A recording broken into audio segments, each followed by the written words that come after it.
అలా వ్యవసాయం అంటే అంత మిషన్ల కాలమే నడుస్తుంది.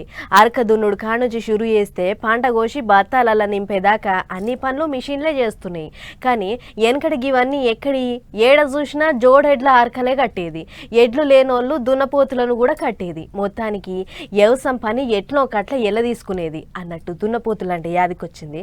గీ దున్నపోతును చూడు ఎట్లున్నదో.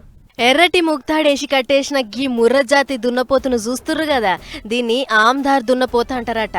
హర్యానా రాష్ట్రం పానీపట్లుండే నరేంద్ర సింగ్ అనే రైతు కాడుంది. అట్లనే అన్ని దున్నపోతుల లెక్క ఇది కాదు సుమా, దీనికోసం ఇద్దరు సపరేట్ పని మనుషులుంటారట. అండ్ల ఒకళ్ళు దున్నపోతుకు బాడీ మసాజ్ చేస్తే ఇంకొకళ్ళు దాన్ని తిండి టీకాన గడ్డి గాసం చూస్తారట. అట్లా దినం 20 లీటర్ల పాలు, 20 కిలోల దాన, 30 కిలోల పచ్చిగడ్డి ఇంకా పొట్టు తినబెట్టి 3 పూటలా తానం చేపిస్తారట.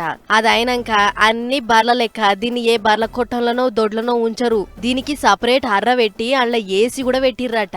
ఆ రూమ్ లో ఓ టీవీ పెట్టి అండ్ల జియోగ్రఫీ ఛానల్, గదే జంతువుల టీవీ ఛానల్ ఒకటి ఉంటది కదా, అది పెడతారట. ఇక ఛానల్ చూసుకుంటా పిక్కటంగా తిని పోటీకి తయారైతదట. అట్లా మంచిగా కూసోబెట్టి సాధిన ఈ దున్నపోతు 1500 కిలోల బరువు, 14 అడుగుల పొడుగుంది. ఈసొంటి దున్నపోతును పట్టుకొని రైతు నరేంద్ర సింగ్ ఎక్కడికి పోయినా ఫస్ట్ ప్రైజ్ అయినదేనట. అట్లా వ్యవసాయం మీద జంతువుల పోటీ పెడితే ఇప్పటిదాకా 7 సార్ల కప్పు కొట్టి ఛాంపియన్ అయిందట. అంతేకాదు మొనగాని దున్నపోతని పేరెళ్ళిన దీనికి 2017 పద్మశ్రీ బహుమానం కూడా ఇచ్చిర్రట. చూడు ఎట్లుందో ముచ్చట. చూస్తానికి 4 ఏళ్ల దున్నపోతే గాని ఎక్కడైనా పోటీలకు పోతే దీన్ని మించింది లేదన్నట్లు చెప్పుకొస్తుర్రు చూసిన పబ్లిక్. ఇంకో పెద్ద ముచ్చటేంటిదంటే దీని వీర్యానికి మస్తు డిమాండ్ ఉందట. అంతేకాదు ఈ దున్నపోతును బంగారం లెక్క చూసుకుంటా ఎడికన్నా పోవాలన్నా కూడా ఏసీ బండ్ల ఎక్కించి మరి కొంచెం పోతారట. చూడుర్రి దున్నపోతు నసీబ్ ఎట్లున్నదో.